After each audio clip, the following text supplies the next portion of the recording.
पानी ओहर गई तो गंगा जी छोड़ दिली। बाकी अभी देख रहा बानी बहुत पटान भइल बा काल से।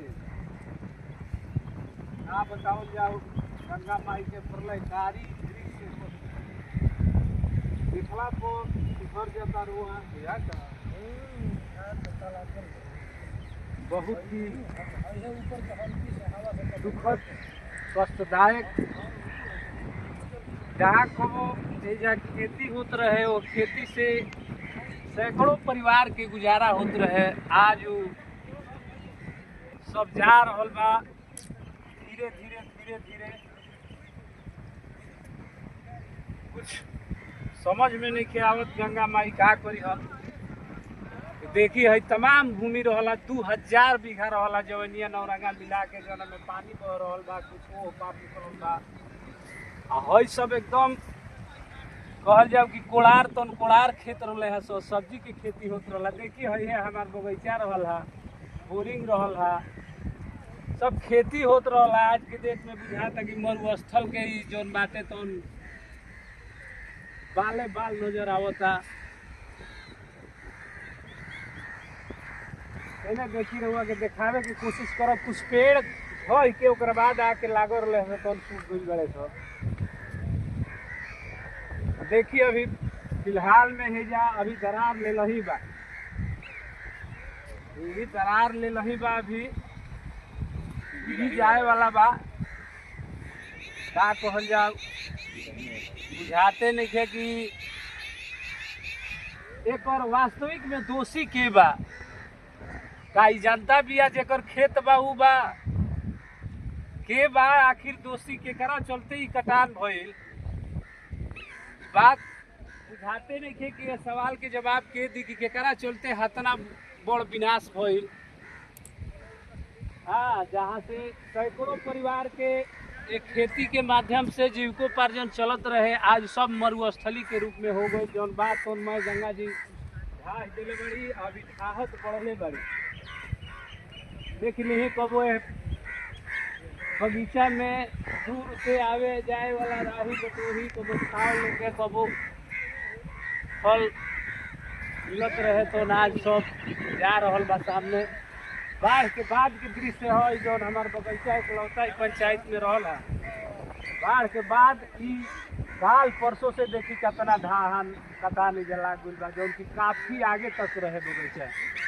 देखी रहुआ के क्रमशः सीढ़ी नुमा बना बना काट रहल बड़ी गंगा जी। देखत कैमरामैन से चाहब तनी हेने निगाह करे के।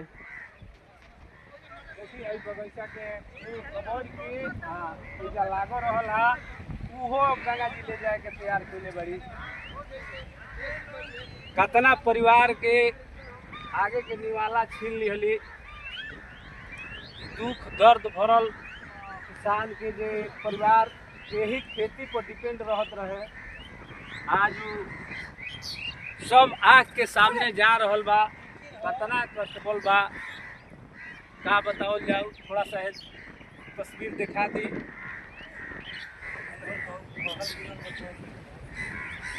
सब मायूस बालन किसान ले जाके बस्ती क्षेत्रवासी ग्रामीणवासी।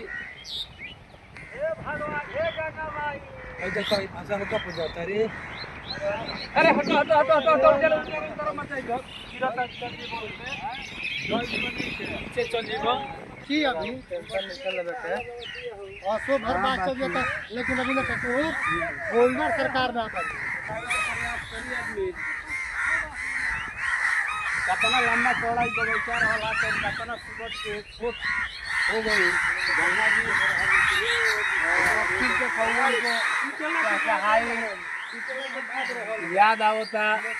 सब पक्षी भी जान चुकल बड़े कि अब पेड़ रही ना, पेड़ पर जो घोसला बा उहो जाए वाला बा। पूर्वानुमान आदमी से पहले जानवर के जीव के हो जाला।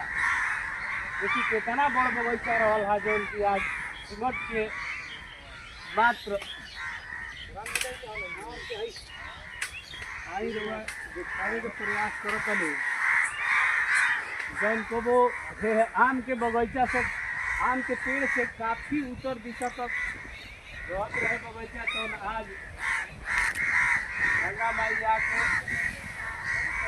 आम के पेड़ के यहाँ बजड़ रहल बाड़ी। इहो पेड़ के स्थिति रहुआ सबके दिखाए के हम कोशिश करब कि आधा से ऊपर वाला जड़ जौन बा तो पूरा पानी में समाहित हो चुकल बा। नीचे से गंगा माई झाड़ चुकल बाड़ी। चूँकि बीजू पेड़ ह बहुत संघर्ष कर रहल बा। इतना दिन फल खियवला के बाद भी बेचारा संघर्ष कर रहल बा बगीचा के अस्तित्व ना मिटे खातिर। इहे एगो इकलौता बगीचा रहल हा, वो आज धीरे धीरे गंगा माई के प्रलयकारी कटान में धीरे धीरे धीरे धीरे विलुप्त हो रहल बा। आँख के सामने ही लागल और आँख के सामने ही जा रहल बा।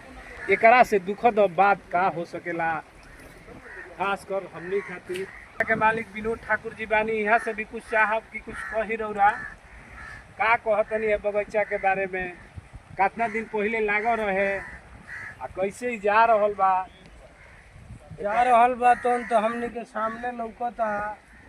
आ हमनी के उम्र मान ली जे 40-48 साल हो गए, लेकिन 30 साल से ऊपर हो गए एकरा लगाला। ठीक बा। आ लगावे वाला बुजुर्ग भी दिन रात मेहनत करके लगौले रहले। कोनो आराम से जब बगीचा ना लागल रहे, जे हयारी इतना रहे जे वो अपन वस्त्र तक ले खोल के पेड़वन में लपेट के बचौले रहले है, लगौले रहले है। लेकिन ओकर दर्द जब गंगा समझस तब नु हमनी के चिलैला से कहला से कुछ समझे वाली नहीं की। अपना मन से काट रहल बाड़ी। अब उनके हाथ में बाजे छोड़ी है आके लेके जाई है। बाद बाकी दुर्भाग्य बा जे फिर बगीचा लागे वाला नहीं है। गाँव के नौन जी शाह जी इहो के बड़ा लगाव आई रहनी वहाँ के आ कहानी के भी कटान से वो हटा आना धुनी उनका सामने काटत किया दरिया। इसको हमनी के को दया ना कोई सरकार से बार बार प्रार्थना कितना दिन से करतन जा हमनी के कि यूपी सरकार से कि हमनी के ठोकर बांध के हमनी के बचावल जाओ चक्की नौरंगा के। लेकिन हमनी के कोनो सुनवाई ना भइल। आज कटान को कोई 50 घर में ढोई गई आ कोनो सरकार से अभी सुविधा ना मिलल। चक्की नौरंगा, रविंद्र ठाकुर, दियारा भोजपुरी।